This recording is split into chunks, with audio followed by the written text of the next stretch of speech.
Bonjour à tous et bienvenue au Salon de Milan sur le stand de BMW qui vient à l'instant de dévoiler ses nouveautés 2014.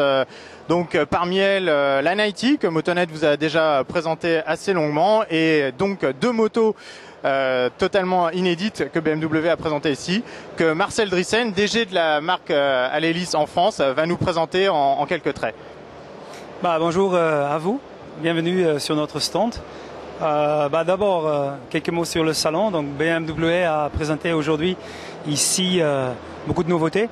Tu les citais déjà. La 90, donc je suis assis.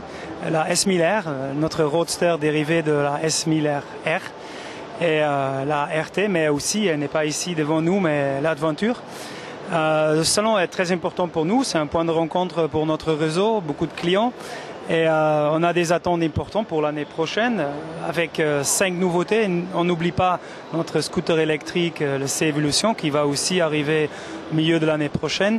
Je pense qu'on a quand même beaucoup de nouveautés dans notre gamme et on a quelque chose pour nos clients et on montre que la marque reste aussi en termes de crise très dynamique et on se développe et on continue à développer des produits qui donnent du business aux concessionnaires et qui donnent du plaisir et du contenu aux attentes des clients.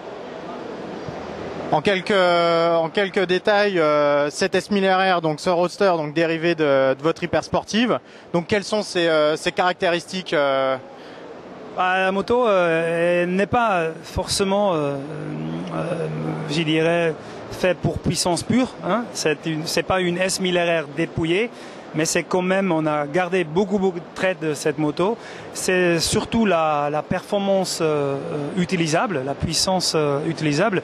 On a introduit beaucoup d'aides électroniques pour rendre cette moto une moto qu'on peut maîtriser. Et on n'avait pas ça dans notre gamme. Et nous sommes très contents de ça. La moto va être vendue à partir du mois de février-mars à 12 950 € pour le produit de base inclus l'ABS. Mais après, il y a des packages, des packs plus dynamiques où on pourrait ajouter encore des caractéristiques comme produits comme ESA commun. Il y a un produit pour adapter la caractéristique de la moteur et les suspensions, tout est adapté et ce sont quand même des produits qui sont pour le moment tout à fait dérivés de la S1000RR, mais avec une maîtrise, avec une assise plus droite, avec une maîtrise beaucoup plus pour quelqu'un qui l'utilise au quotidien, je dirais. Donc nous sommes très contents d'accueillir ça pour notre réseau, pour nos clients, parce que on n'avait pas ce type de moto qui est très important pour le marché français. On voit malheureusement que le segment décline un petit peu, mais on est très content de l'avoir et on a quand même pas mal d'attentes en volume pour cette moto. Vous espérez aussi peut-être que la notion de bridage en France disparaisse un jour, parce qu'avec une moto de cette puissance, ça serait intéressant. C'est vrai, c'est vrai. Officiellement, on attend le moment, le jour J, où ça se fait. Je pense les cartes sont jouées là. Et maintenant, il faut juste attendre que la France met en route ce que l'Europe lui dit. Et je pense le jour où ça va arriver, ça va pas trop tarder, mais on n'est pas encore là. Mais aussi en 100 chevaux, c'est une moto formidable. Et ça n'a pas freiner la S1000RR de devenir la meilleure vente en France aussi. Elle est vendue à 100 chevaux aussi. C'est surtout les sensations qu'on a en roulant sur cette moto. Mais la S1000RR, c'était peut-être différente parce qu'il y en a beaucoup qui ont débridé car ils utilisent la moto en circuit. Pour cette moto, c'est peut-être un petit peu différent parce que c'est à la fois au quotidien possible de l'utiliser plus que la 1000RR, mais aussi on utilise sur un outil pour le circuit. Mais on le peut faire simplement, c'est pas grand chose à faire, donc on peut peut-être mettre en route la version en route, garder ça bridé, et quand on va sur circuit, on le débride et on délâche les 160 chevaux. Ouais. Passons maintenant du 4 cylindres au bicylindre, hein, le Boxer, l'image de marque quand même pour BMW. Donc la nouvelle R1200 RT, donc qui reprend, on le voit, donc le twin liquide comme prévu, hein, qui a été traîné sur la nouvelle R1200 GS. On voit aussi quand même que dans les lignes et même au niveau de la matrice de la console de bord, on retrouve l'esprit K1600. Donc en fait, c'est un petit peu le meilleur des mondes de chez BMW. Oui, exactement. Tu as bien dit. C'est exactement ça. Oui, c'est le meilleur du monde. On a la patate, je dirais, du bicylindre, hein, avec le couple en bas. On a une moto qui est super légère à conduire. Elle est bardée de nouvelles technologies, notamment l'embrayage sans embrayer. Ça, c'est quelque chose, le shifter, pas seulement vers le haut, mais aussi vers le bas. Ça va permettre, parce qu'en France, c'est spécial cette moto, et surtout en France, utilisée dans les zones urbaines. C'est pas comme en Allemagne, par exemple, où la moto est plutôt utilisée pour faire des grands voyages. En France, il y en a beaucoup qui l'utilisent professionnellement, je dirais comme un grand scooter presque. Et ça va aider beaucoup pour rouler en ville. La moto, comme j'ai dit déjà, j'ai roulé beaucoup à Paris avec. Elle est super maniable, c'est comme un vélo. Et on l'a encore rendu plus agréable, plus sophistiqué en termes de technologie. Tu l'as dit, le GPS est intégré, tous les commodos ressemblent à K16. Et c'est vraiment une super machine qui est vraiment faite presque pour le marché français. Et on a des grandes attentes de cette moto. Cette année, on a vu un petit peu une perte en volume de ces motos, mais la France reste le plus grand marché pour cette moto, pour BMW. Donc, on a fait jusqu'à 2004 de ces motos en France. Et l'année prochaine va être une année très très importante pour cette moto parce qu'elle est juste formidable, selon moi. Un petit mot maintenant sur la R1200 GS Adventure, donc la déclinaison baroudeuse donc de la R1200 GS, hein, le maître étalon de la catégorie Trail GT. Oui, le SUV des motos, hein. Donc je dirais la reine, c'est la GS, et ça c'est peut-être l'empereur de la route, de la campagne, de tout, c'est la moto à tout faire. On a vu Eric Massier-Debiest qui est là, qui a fait les Paris-Pékin et le retour aussi avec tous ces GS. C'est une moto qui sait tout faire. Je la trouve très jolie. Elle est bardée l'électronique aussi comme vous pouvez voir sur les RT. Pas les mêmes choses, mais on a beaucoup ajouté. La moto va être très importante pour nous. On espère de vendre plus ou moins 1000 véhicules de ça. Et quoi dire, il faut la prendre en main et partir le lendemain découvrir le monde, quoi. C'est la moto qui fait rêver. Elle est devenue un petit peu plus lourde qu'avant, mais elle reste très très maniable.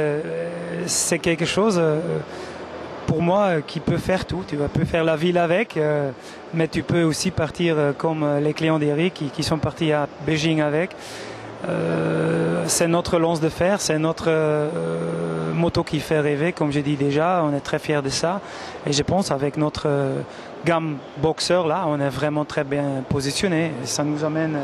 Exactement, Marcel, j'allais y arriver. Vous faites la transition de vous-même. Allez, pour conclure, donc un petit mot effectivement sur la 90, donc qui reprend l'ancienne version du bicylindre, hein, celui donc à refroidissement par air-huile, celui qui était utilisé auparavant. Donc on le voit, un roadster néo-nétro aux lignes classiques, mais quand même avec quelques petites touches de moderne, notamment une grosse fourche inversée, des étriers de frein radio Brembo. Quelles sont vos attentes par rapport à cette moto qui est quand même une grosse nouveauté aussi dans votre gamme, parce qu'il n'y en avait pas auparavant de néo-classique? Il faut d'abord définir le terme néoclassique. Je suis pas sûr que c'est un vrai néoclassique comme des autres qui sont maintenant sur le marché. On peut la pas trop comparer, je pense, avec des produits comme une W800 ou un Bonneville, quelque chose comme ça. Pour nous, c'est quand même une moto d'aujourd'hui avec un look un petit peu plus vintage, on pourrait dire. Il y a tout l'électronique dedans, c'est la fourche de S1000RR avec les freins, comme tu as dit, radial. Donc il y a quand même contenu dedans. C'est pas juste une moto qui a un look, mais une technologie des années 80, c'est pas le cas. Moi, je suis très fier de cette moto. Ça montre que la marque bouge. Ça montre que la marque montre qu'il y a un cœur qui parle, qu'on n'est pas que des ingénieurs froids allemands qui travaille avec des vestes en blanc dans des laboratoires cliniques à Munich. Non, ça c'est vraiment une moto qui a été créée par le cœur. Et pour moi, c'est très important. Ça va être le début d'une nouvelle gamme type de moto qui va servir à la base comme un outil que tu peux customiser, individualiser après avec beaucoup de pièces beaucoup d'accessoires qui vont être vendus avec pour créer ta propre moto et ta propre individualité. Et pour nous, c'est très important d'avoir cette moto et je suis très très fier et je pense qu'elle va étonner beaucoup de monde. Et c'est un petit jouet, je trouve qu'elle est très bien faite. Toutes les lignes qu'on voit, ils sont beaux, les matériaux sont très beaux. Les réactions du public, on l'a présenté il y a 2 semaines déjà à Munich, ont été très très accueillantes. Et à quoi dire, j'ai hâte de rouler avec et je suis fier que la marque a ajouté ça à notre base, à notre ADN qu'on a. Et on n'oublie pas les clients qu'on a, comme RT, GS, Adventure, tout ça.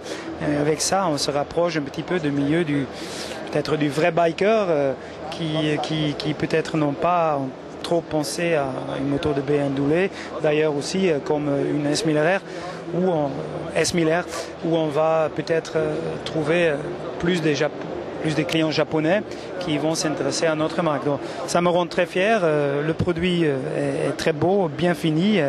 On a des hautes attentes de ça. Oui.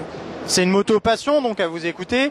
C'est une moto donc qui va être commercialisée à partir de 15 000 €, c'est ça? Oui. Donc avec la BS de série, comme sur toutes les BMW récentes.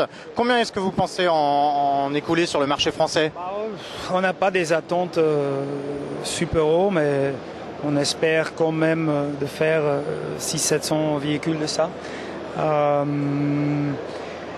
Quand on voit des produits comparables, ça devrait être possible. On touche dans une autre cible maintenant, je pense, avec cette moto. On ne sait pas, mais on a des bons espoirs. On a parlé avec des concessionnaires qui sont ravis. Et je pense que ça permet un petit peu de sortir de notre cadre habituel, fonctionnel peut-être, pour aller vers une moto passion. Et je me suis battu très très fort pour avoir cette moto en France parce que je pense que le marché français est très sensible à ces produits comme ça. D'ailleurs aussi comme l'italien, on a fait des partenariats, vous l'avez peut-être vu dans les clips sur YouTube, sur BMW TV, avec des customisateurs comme des boys, des garçons comme Blitz à Paris. L'idée est vraiment de te donner une moto à la base que tu après customises comme un petit peu d'autres marques font ça aussi.